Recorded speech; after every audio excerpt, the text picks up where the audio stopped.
Tonight, you're not just watching another recap, you're stepping into a space where forgotten ideas are allowed to breathe. For the next couple of hours, you'll hear long, uninterrupted conversations from researchers and explorers most people have never stumbled upon. Voices that don't always make it to the mainstream.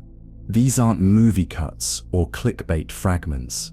They're raw ideas, unfiltered theories, whispered by people who think the history we learned was only the surface. Close your eyes if you want. Let the words carry you through a calm but unsettling journey, where ancient civilizations rise and fall, mysteries hide in stone, and time leaves clues for those willing to listen.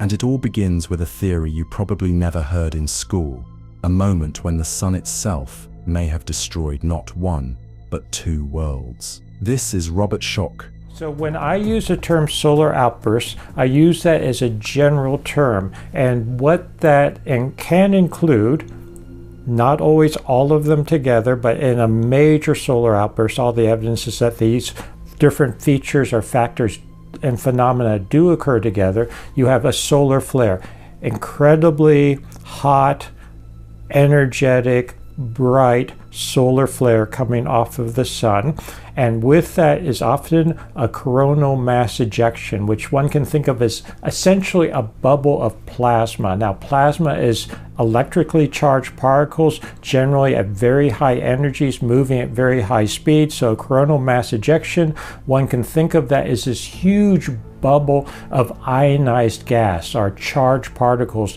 thrown off by the sun. So that's a second factor in a major solar outburst. So solar flares, coronal mass ejections. Something else that is associated with a major solar outburst is known as a solar particle event or solar proton event.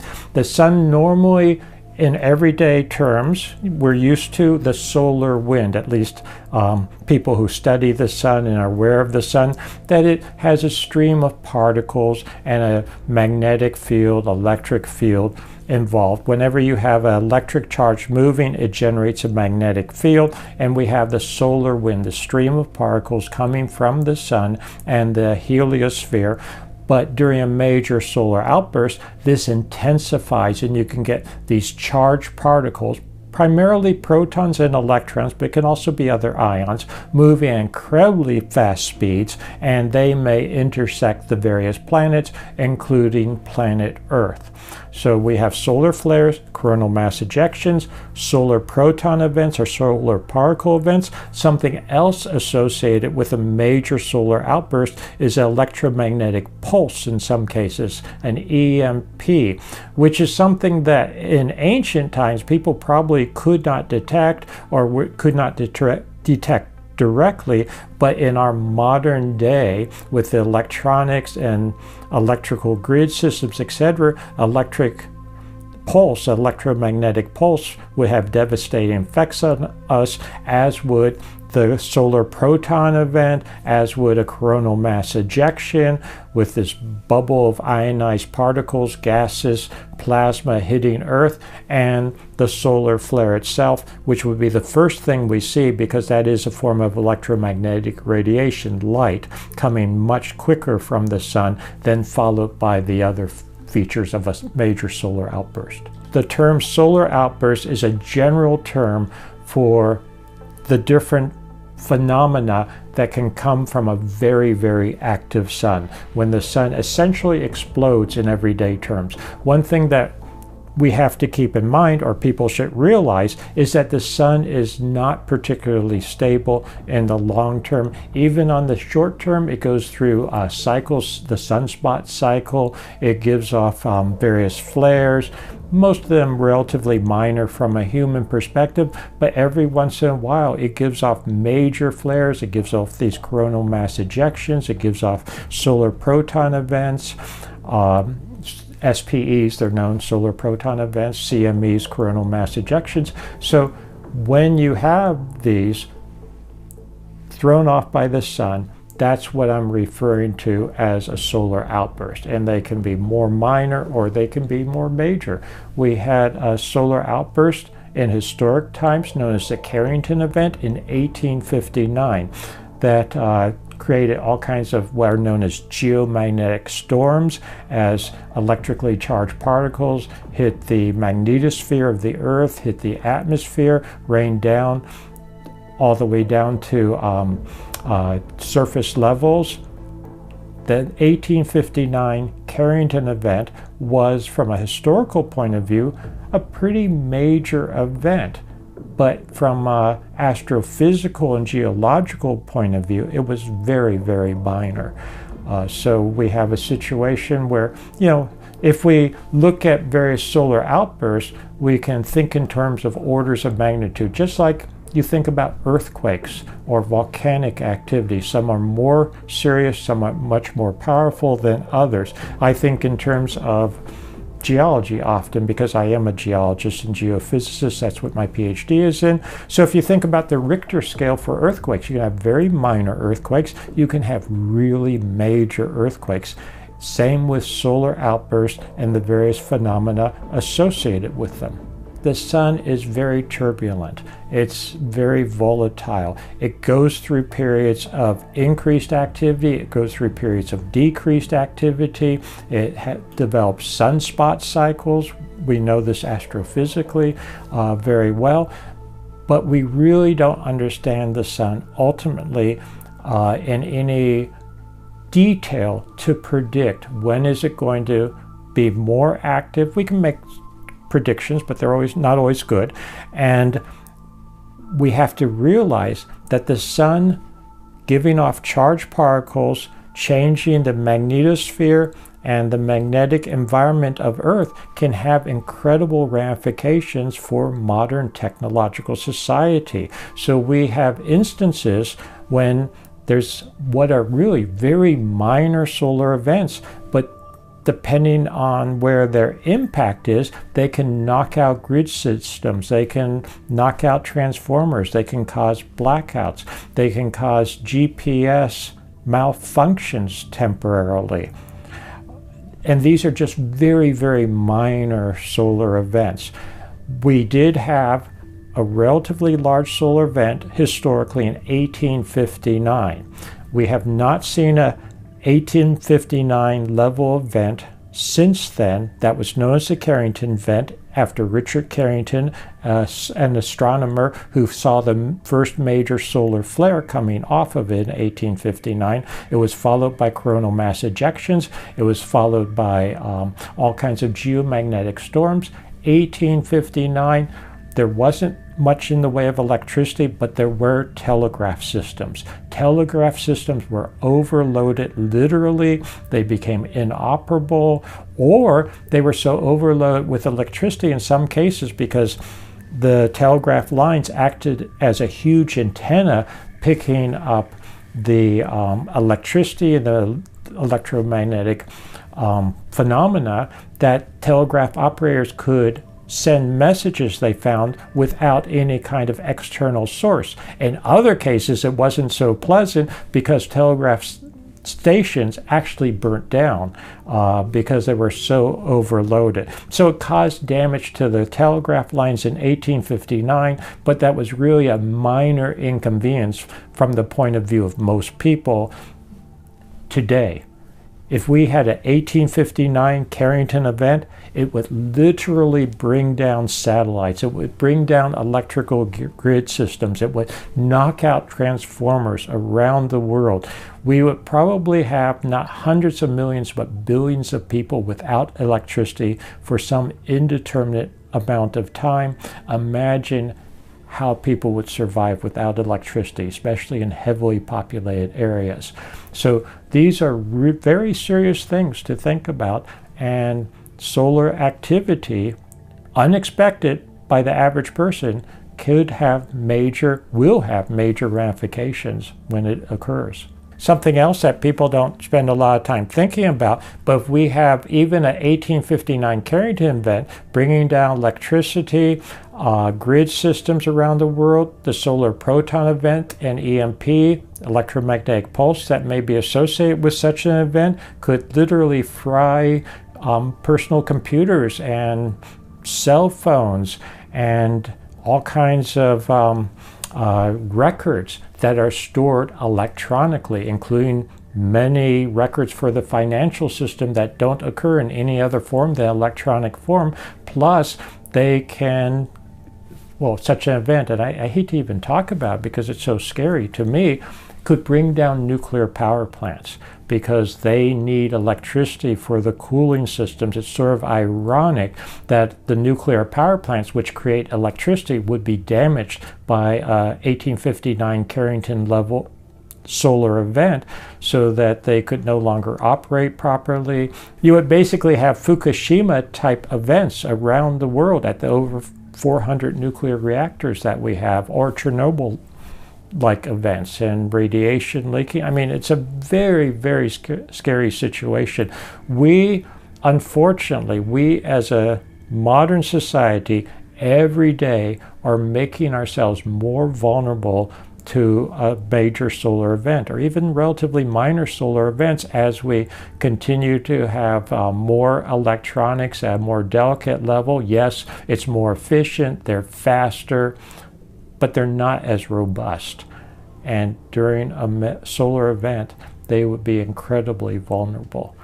And just when you think the mysteries end in the past, another voice steps in. Not to talk about ancient stones or cosmic disasters, but something far more personal. A theory that says the real trap isn't in history, it's in the cycle we keep repeating. This is Linda Moulton Howe and her take on the reincarnation trap. Here is the web, and it is looking at a city in a planet around Alpha Centauri, and we can see the buildings. First proof of other consciousness in the universe. And that's what could become.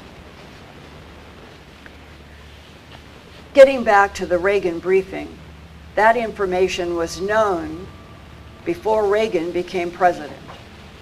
It was decided to give Reagan the information mainly to develop the SDI space-based weapons technology to deter the aggressive off-world species that we were made aware of, the insects. We have used this weapons technology on multiple occasions to fire upon and down these craft. One instance was caught on camera by one of the shuttle flights by accident. If any of you know anything about that video, maybe it was never ever released even by accident, but I sure would like to find that video. On a further note, the weapons technology used in the SDI program is very effective and is in operation currently. As far as what agency put the intelligence information together for Reagan, it was strictly Defense Intelligence Agency, not any other agency and no other individuals. DIA runs, quote, the program, close quote. Lou Elizondo, his career was DIA. Reagan was the impetus that gave funding that was needed to engineer the SDI technology and put it into space. In the military, it is always understood that until you know something is not a threat, you always take the position that it is a threat until you know for sure otherwise. Reagan understood this and made some difficult decisions under extreme circumstances. No telling where we would be if he had not acted accordingly to the information given to him. As far as the names of the off-world groups you mentioned, it may be accurate, but I have not come across those titles in my interaction with folks that I have worked with. He means the Ebens and the Archaeoloids, the Tronoloids, and that list. In my experience, they are giving names usually based on the description of how the beings look, the skin color, hair color, eye color, or other noticeable features that set them apart from other species. If they are indigenous to a particular star system, oftentimes they will be classified or titled using the home star designation, such as PA22 or something similar, which would be Procyon A22. I am truly impressed, Linda, on how accurate you are on these subjects. And I can understand that my reading a lot may put some of you to sleep, but I feel that what I'm sharing with you, I guess, why it's important to me. It is the first time in my existence that I feel like I'm telling even a tiny room of people. Those words are from somebody that if you knew what they did, if you knew that they've been working on this for 50 years, if you knew how frustrated they feel, that we are a planet that is still in the dark. And he doesn't feel that we should be in the dark.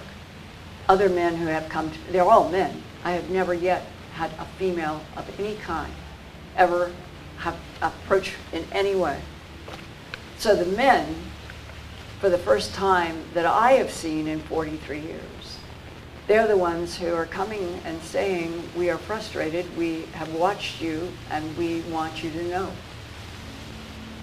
And my goal would be to see everything I've told you and a whole hell of a lot more be presented on all of the networks of this planet in the same time around the world in satellites, so that every human being in the 8 billion Homo sapiens sapien family heard this is breaking news at what hour of the day it would be, and we would all as a planet be introduced to the truth that we are not alone in this universe, that the galaxies are teeming with consciousness, and until that happens, we are an abused species. Thank you. Questions now? Yeah. That agency that Rex talked about, would that be the Galileo project that's gathering all these scientists together that is planning some big announcements? I do. You do? Yeah. But I don't have it on a piece of paper saying, but I've only read you a tiny excerpt, starting, 4 months ago. I was getting, 4 months ago, I was getting information, Linda, by summer of 2022. And I also have had calls about, I don't know if it is DIA. It could very well be that DIA is orchestrating all of this in bits and pieces, and that then they can control everything a little bit more. This widget, they've got somebody controlled, and this widget, and this announcement, and this, instead of let's just tell the world. And the congressional hearing that this brand new law, which has the unpronounceable acronym, and it could be that Gillibrand might have been approached by one of the agencies. We need help. We want to slow this down. Put in a proposal that will make everybody feel like we are making progress with a quote-unquote permanent UFO office, but it's going to be bullshit. I mean, that's one possibility. The other is, she's blonde. She may have a reason to get involved, and we laugh about this. I can't help it. But the truth is, the deeper you get into genetic manipulation of already evolving primates to create Homo sapiens sapien, you run up instantly against the wall of racism. Meaning, if humanoids are created by genetic manipulation, and they're throughout the entire universe, is my understanding, this form, headish, torso-ish, arms, like that's it. That's the humanoid template of this universe. Then, why is it on planet Earth there are 5 races, or fundamental: red, brown, yellow, black, white? Why? If we knew the answer to that, we might have insights into other lies and misrepresentations by all of them. Perhaps by the blondes, the whites, the grays, the AI. And I really, honestly, I do not know. I do not have an insight about why there are these 5 races, and that from time immemorial, the 5 races do not get along. Was this a planet picked for a very specific experiment, which the Ebens do? The Ebens are planetary experimenters, created all kinds of life, like those 5, the top 3, they were created. Then the government says, the government, meaning the people working for various agencies who ever talk, when they say the Ebens have done everything we've ever asked, they give us technology, they're friendly, ... but they lie.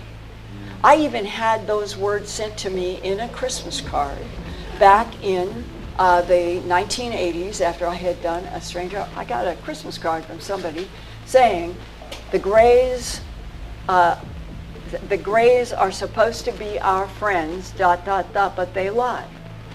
It's the same message today. What is it that what is it that the agencies have experienced that they will work with the Greys, but they're always on guard because they lie? I feel that, like the Hall of Mirrors with a quicksand floor, why I use that title. Every time I think I'm getting to a point where there is some clarity, the whole issue of what is the true agenda, not only of humans, but the different non-humans. And in case no one has ever said this to you, this is a fact. We have a Space Force now that is in 22 different Milky Way solar systems. You can take that to the bank. They are in 22 different solar systems. They have been there since 1972, or at least in the process of getting to them. There are 168 civilizations in this side of the Milky Way, meaning if you looked at where our little arm is, and you took that as a region, there are 168 now known civilizations to DIA, CIA, NSA, DARPA, and the Pentagon. That's just this side of the Milky Way. So, are there 1,000 civilizations in the Milky Way galaxy? 10,000? And Andromeda, I've talked with one military guy who said he's been on 2 missions to Andromeda. The disconnect between a certain small percentage of humans on this planet and the rest of the planet, that to me, this is abusive. It is opening up the possibility of the planet being run by a corporation or a corporate mind. Well, I've heard Elizondo was going to the UN. I hope he does, because it would be an appeal to the world. I don't know. But do you guys understand what I'm saying? This is like we are standing on a line in which, if the next opening is going to be another lie, and that what is truly behind the control of every single thing happening on this planet is by a unit that will never be named, no one will ever know, but they're already the power brokers of Earth. Do you know, this is a fact, do you know that the asteroid belt between Mars and Jupiter has already been divided up between corporations? For the gold and the molybdenum, and metals are a big deal. Before we've even been told the truth as a planet, corporations, powerful individuals who make trillions, teraflops of money, they have the, what do you call that? They're handed on a silver platter, while the rest of the planet is suffering in so many ways. I'm not a bleeding heart, but I like fairness. And there are 8 billion consciousnesses on the earth.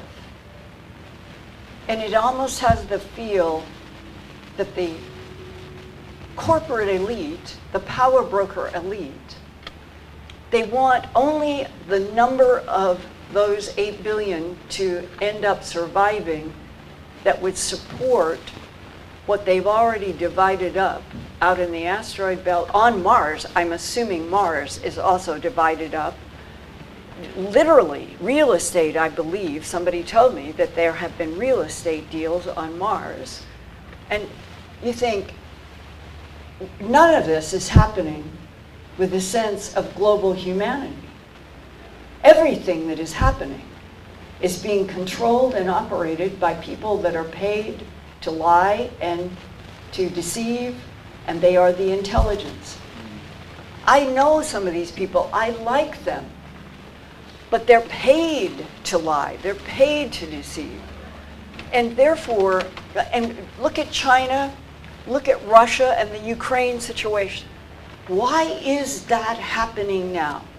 Is Putin, and I'm not kidding about this, is Putin involved in one of the theatrical productions that are leading up to finally the earth being told, but it will be told in a constrained way, or something that's already been divided, that the earth as a global unit is not going to care one flip about you or me. And just when you think these mysteries only live in hidden temples or forgotten ruins, another question rises. Not about where we go when we die, but about how we got here in the first place. Michael Cremo has spent decades studying what he calls forbidden fossil records, evidence that doesn't fit anywhere in the timeline of evolution we were taught. And what he's uncovered doesn't just challenge science, it challenges the story of us.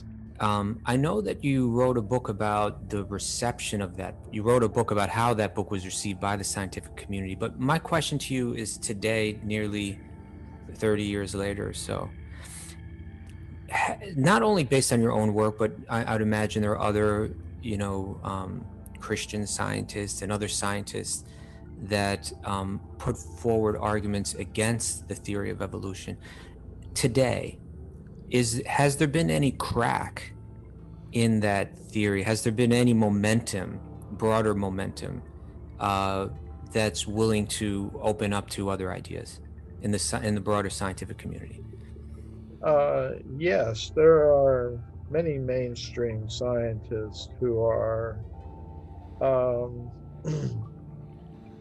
exploring alternatives to the Darwinian theory, which is based on natural selection. Mm-hmm. And Darwin didn't know anything about DNA or genes. So in the early part of the 20th century, modern scientists introduced genetics into the Darwinian theory of evolution, and that was called the neo-Darwinian synthesis. And that was based on the idea that DNA contains on its own the whole plan for an organism, its form, its shape, its different organs and everything. And many scientists today, many mainstream scientists, don't accept that idea. They think there are factors other than the genes and the DNA that determine the form of an organism. So there, even within the world of science, they're kind of stepping away, many of them, from the strictly Darwinian, Darwinian, neo-Darwinian synthesis. And I'm sorry, please continue.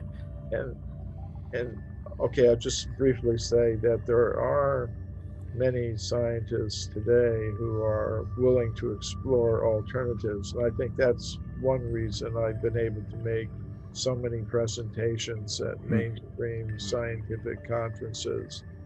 There are some scientists who are willing to listen to alternatives, and that's a good thing, because if ideas are going to change, first step is you have to be able to listen to alternatives, not try to shut them down or marginalize them. Has there been any recognition, wider recognition of what you label the knowledge filter, how that has played out over the course of scientific history? Well, the knowledge filter idea is, in one sense, not original with me. It's something that historians of science and philosophers of science have understood for a long time. In modern times, there was Thomas Kuhn, who wrote a book called The Structure of Scientific Revolutions. He introduced the idea of what he called paradigms. And it's kind of infiltrated into popular culture. You say, "Oh, your paradigm." Yeah. You know, if something doesn't Paradigm go shift. if something, and the significance of that is, if something doesn't fit a paradigm, it tends to be set aside, forgotten, ignored, sometimes actively suppressed. So Kuhn had this idea that what happens over time is that paradigm shift, and something that was an anomaly before provokes a new scientific concept. And that happens very rarely. So this idea of knowledge filtering is very much like the idea of a paradigm governing what scientists think is acceptable or not acceptable. So it's not a new idea. But in terms of its relation to the theory of evolution, has it been more broadly accepted that this was at play? Yes. Of course, it depends. You know, these groups are not monolithic. You get some people who are very committed to a Darwinist, mechanistic, reductionistic, materialistic point of view. That's one group in this world of science. It's very, very loud and vocal and vociferous. But there are other scientists that may at this present moment be committed to the mainstream views, but they are willing to listen to alternatives. Okay. So that has to be kept in mind. And among that group who are willing to listen to alternatives, some actually accept alternatives, like mine, for example. They're few in number, but that's the way things go. Sure. Can I go ask you a question about? It's a very popular thing right now, and you might even know about it because you dip your toes into this field a lot. Everyone's talking about the theory that the Earth is flat. Now, I know we say that sometimes when you look down on the universe from like a demigod position, the islands, the Earth, the globes even can appear like islands. So in that sense, they would be flat. Or we call the Bhumandala, for like, I don't know if that's the plane of the Earth or the Earth planets, and that maybe is considered flat. What do you say if someone says, hey, I believe in this new theory that the Earth is flat, everything, the whole Earth is round thing is a conspiracy, and here's why? Have you heard that theory being proposed? Yeah, I've heard the theory, and if that's what makes sense to some people, that they've got a right to think that way. For me, as a practitioner of bhakti yoga, the issue always goes back to what do the Vedic literatures say?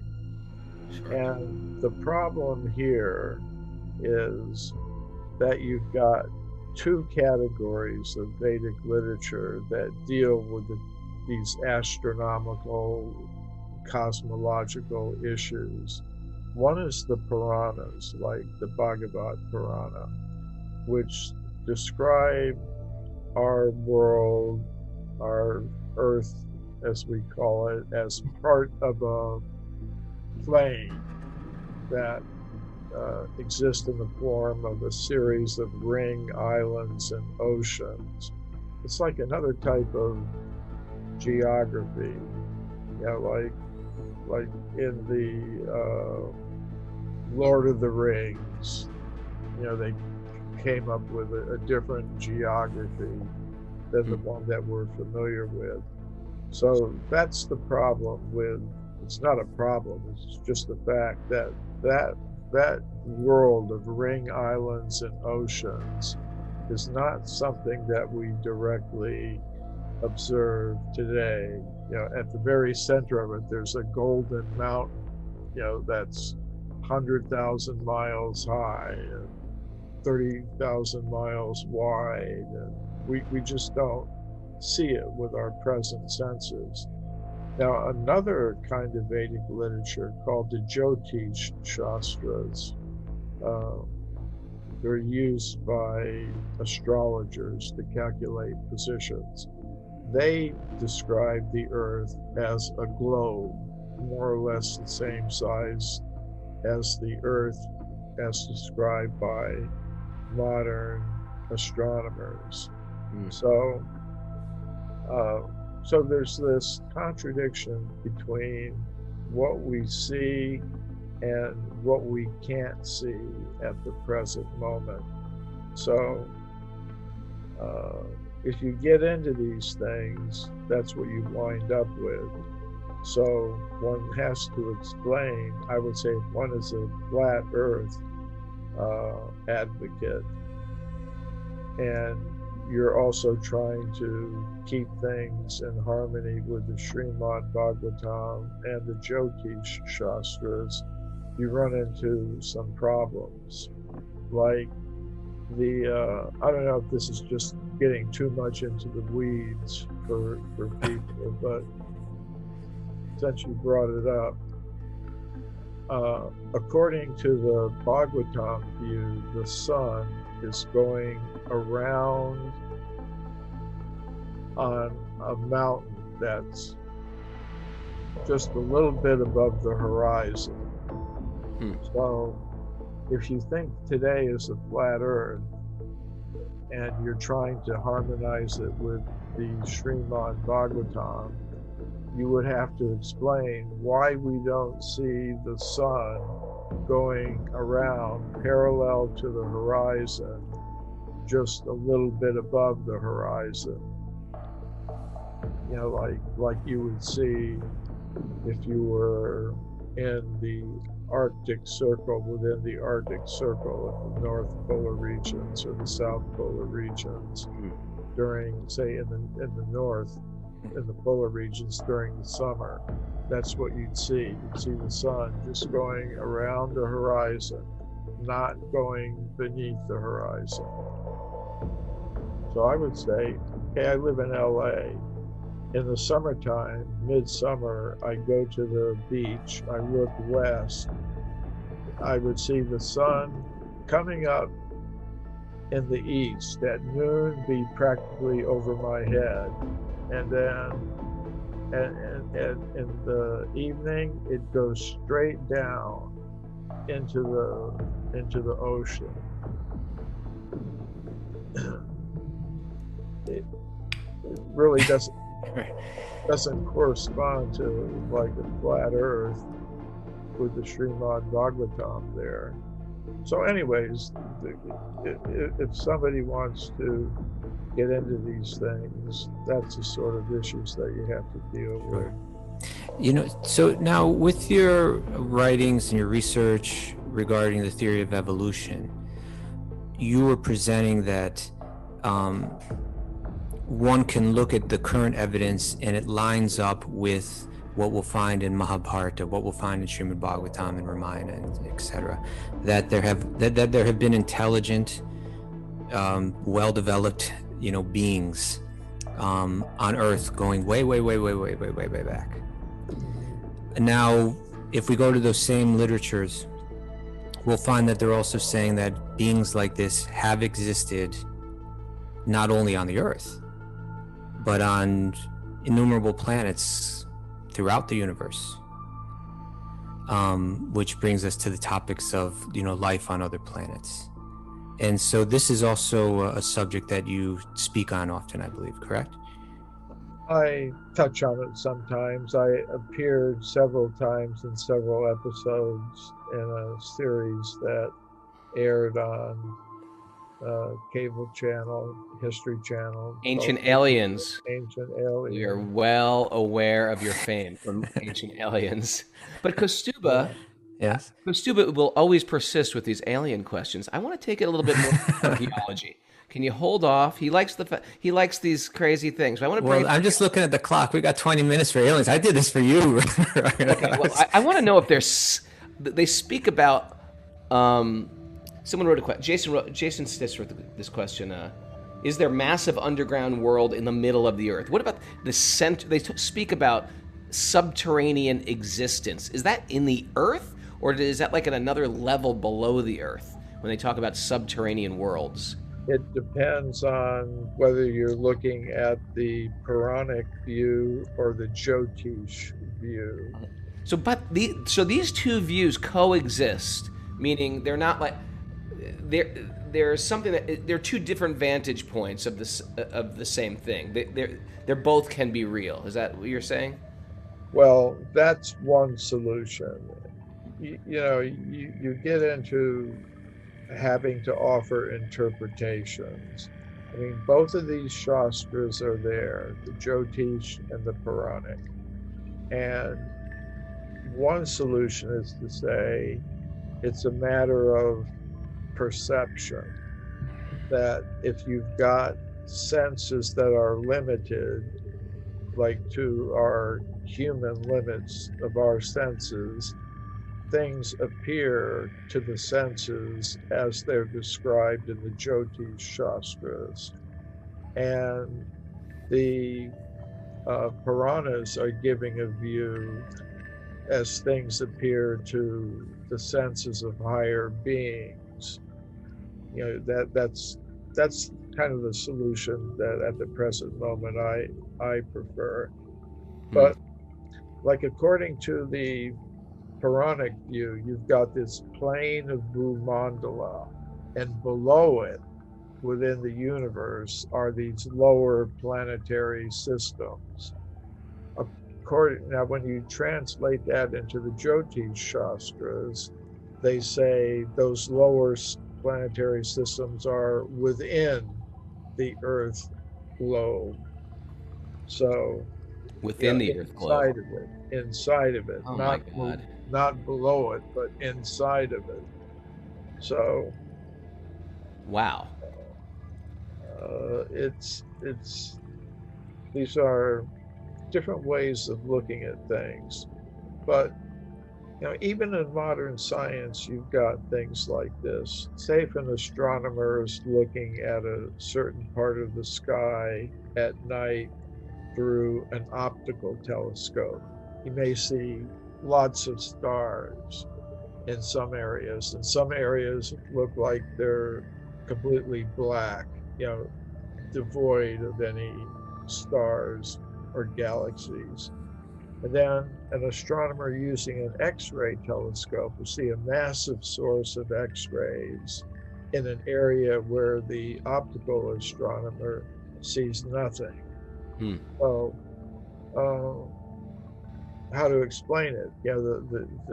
The X-ray telescope astronomer may say, "Hey, look at that! There's an amazing object there," and the astronomer using the optical telescope say, "I don't see anything there," and the other astronomer will say, "Well, of course, you're not using the right instrument. You have to look through the X-ray telescope." And the guy using the optical astronomer say, no, if it doesn't show up in my optical telescope, it doesn't exist. Sure. Or to put it in Bhakti terms, you can go to a place like Vrindavan, and I might just see some muddy streets with some hogs and camels, and whereas someone, an elevated soul like Rupa Goswami, may be seeing something entirely different, maybe seeing Krishna, Radha, the gopis, and the palaces of Nanda Maharaj, and everything like that. So, Sure, there's different goggles we wear. There's yeah, different to view the world, and depending on the goggles we're wearing, we're seeing the same thing, but seeing it in different ways. yeah. Kastuba, how did you want to get into our UFO questions then? You started with this idea, like there have been evolved beings. We speak on a regular basis of evolved beings, and we speak of them having their own planets or on their own planets. So the idea, it seems almost simplistic that actually I like the whole concept of ancient aliens, because the idea is that alien just means they're just visiting. They're going on tour, on vacation to other planets. And isn't that all an alien is? I think. Go ahead. How about if we approach it this way? Currently, in the past century, I suppose, there has been so much said and so much written and discussed regarding the idea of life on other planets, or even that life visiting the Earth. And I believe even like perhaps the most recent kind of big deal was that within the past week or so, I believe that a very high level Israeli official began to talk about this in great detail, and that it's been suppressed by the government, and et cetera, et cetera. But in any case, there's always been so much talk and it's so many testimonies to perceiving life from other planets. Now, when we look at Mahabharata and we look at Ramayana and we look at Srimad Bhagavatam, it's saying that there has always been life on other planets. Is there any correlation? If I'm a person that is developing some faith in, say, Srimad Bhagavatam, is there anything there in the current field of, I don't know, what would you call the field of alien life or something like that, that would correspond in some way or be relevant to my developing faith?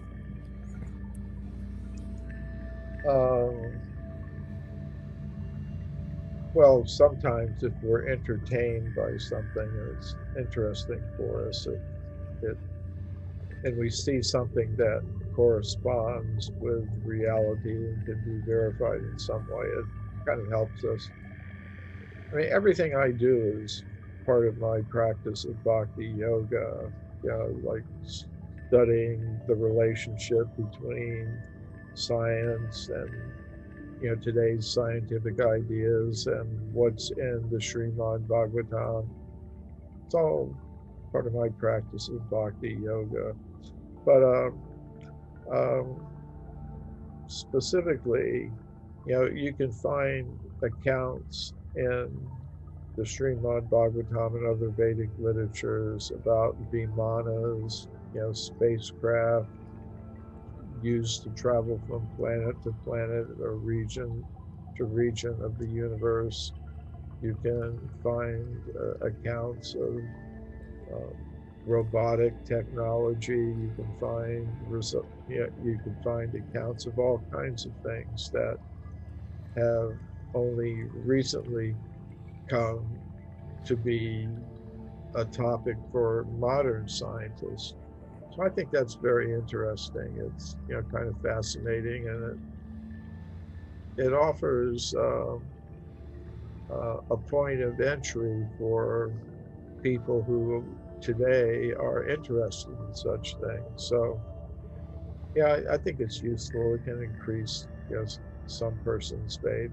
It's not absolutely necessary to get into it. Sure, but are there testimonies that we hear consistently that correlate with things that we find in these ancient texts? Well, like I like some of the descriptions of the Vimanas. Like there was a description of one that was used by King Shalva, who was kind of an asura, a kind of an ungodly type of person, a materialist, atheist type of person that existed at that time. On the earth, right? He was like living on earth. He was living on Earth. He had some kind of far out spaceship. Yeah. He used it to attack the city of Dwarka, which was Krishna's city. And what I found interesting about it is that the way that this craft is described, it resembles many of the modern UFO observations that have been made by people such as military pilots and airline pilots and things like that. When he attacked this city, first of all, it's described in the Bhagavatam that this craft was made of metal, so it was some kind of technology. Actually, it was designed and built by Maya Danava, who was the engineer of the Asuras, and he was an extraterrestrial being. So you could say it's an example of extraterrestrial technology transfer. So King Shalva he had his soldiers, his people in this Vimana, which was actually a huge thing. It was not like a small thing, it was a huge thing. It's almost like a town in itself or something like that. Yeah, they were kind of raining down weapons on the city of Dwarka. And Krishna's soldiers that were part of his army were trying to shoot it down, but they found it very difficult because, according to the description, it would appear in multiple forms. So you couldn't tell which one was the actual ship. You didn't know if you were shooting down a projected image of it or the real thing. And it's kind of like it parallels some modern military technologies. They have warheads that they put on intercontinental ballistic missiles. And what they will do is when the warhead is coming towards the country that they're thinking they're going to attack, it will display false images, to the radar of the defending country so that they can't really tell what's the real warhead.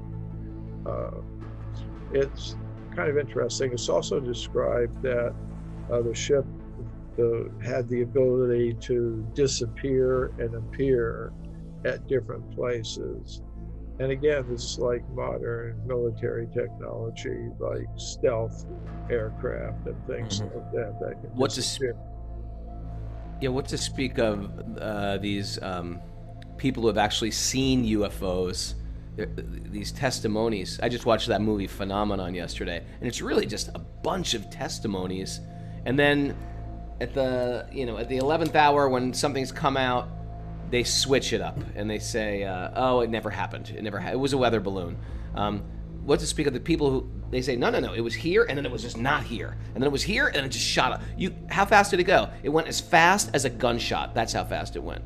That's how people would describe these things. So the way you described Shalva's ship appearing and disappearing, that makes a lot of sense. Yeah, another thing that's described is that it would move kind of like a butterfly, it would make maneuvers that are really impossible to make. I remember once I was giving a lecture in Germany, and a pilot for one of the big American airlines, came to the lecture, and he told me about an experience that he had. He was flying across the Atlantic, and he saw a UFO, some kind of craft, coming straight towards him at a very high rate of speed, and it came right close to him, like he's flying this way, this thing is flying like that. And he said, wow. When it came really close to us, it just went straight up. Yeah, he said, there's nothing that we have that can maneuver like that. Like, just go. Well, And he said we don't report these things. We're supposed to, but we don't because it gets us in a lot of trouble with the government. sure, sure. I mean, in that movie Phenomenon, which I mean, it was a little boring, but it had a bunch of straight up statistics about and stories about people, very qualified people like lieutenants, majors, high ups in military, who I think the original one, Area 51, was found. It was found by a leader, one of the brass in the Air Force, and he saw it. He saw exactly what it was. He went to identify it. Then other people came in and said, "Okay, here's what you did see. You saw a weather balloon made of whatever weather balloons are made of, and here's some pictures of weather balloons, and this is what we're going to present it." And I think he's giving his very mature statement now. He tells it frankly what happened in the movie, but he said, "Yeah, and they just told me I couldn't talk about it." So there's probably a point, and maybe I'm not even saying for diabolical reasons, but there's a reason why it's not maybe good for everybody to know about these things. Yeah. What do you think? I think you're right about that. And I'll add one more thing about the Shalva Vimana, that Shalva beamed himself down. He got out of the Vimana, which is floating in the air, and because he wanted to personally attack Krishna. So he does that. He attacks Krishna. They fight, and well, they fight with spears and arrows, but the way that they're described is not like some stick with a little point on it. You know, it says they roared across the sky like lightning bolts, and it sounds like some other type of weapon. But in the course of the battle, a messenger appears and tells Krishna, "Shalva has captured your father." And then Krishna looks, and Shalva is there, and he's got his father, Vasudeva, and he cuts his head off with a sword, and then holding the head and leaving the body on the ground, he elevates back up into the Vimana, and then the Vimana kind of takes off. And then Krishna looked very carefully, and he saw the messenger disappeared and his body on the ground, his father's body on the ground, just disappeared. And then he understood it was an illusion. It was like a 3D holographic image, produced by the technology of Maya Danava in that Vimana. Wow. So to me, that's very interesting stuff. I mean, he recreated Krishna's father, and he pretended like he had him by the hair and went to cut off his head. What a ingenious evil wizard. Yeah, I mean, it's just amazing. I'm surprised nobody's made a movie of this. It's just like. Anyway, it's almost time to go, but I really wanted to ask one more question about Nagas. Can you say anything about Nagas? Nagas are serpent-like beings. They are said to inhabit one of the lower planetary systems, and they're usually depicted in the Indian art and sculpture with a serpent body, and kind of like the torso and head and arms, human-like. And apparently they had shape-shifting abilities also. So you find them in the Srimad Bhagavatam, Mahabharata. Are they similar to dragons? Like how Chinese worship dragons, and or Loch Ness or things like that? Could be. Anyway. But they generally, as I said, like they had mystical powers, shape-shifting abilities. You hear sometimes, and circles, alternative circles, the idea of shape shifting reptilians,